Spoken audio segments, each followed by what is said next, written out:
Hey guys, in this tutorial, I'm going to show you how to fix module not found error, no module named openpyxl. openpyxl is a module that you use for reading and writing Excel files in your Python program. But you might be attempting to install it the wrong way, and that's why it's not working. Now, here I have my basic Python program with openpyxl imported in VS Code. So I'm going to go ahead and try to run this program. But I get module not found error, no module named openpyxl.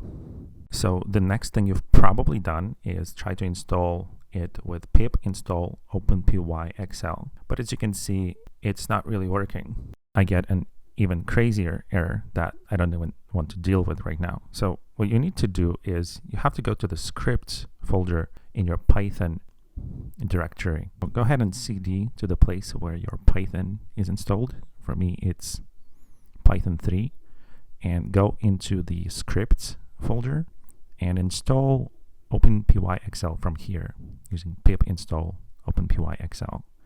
Now, if you do that, it will install openpyxl into your Python environment properly.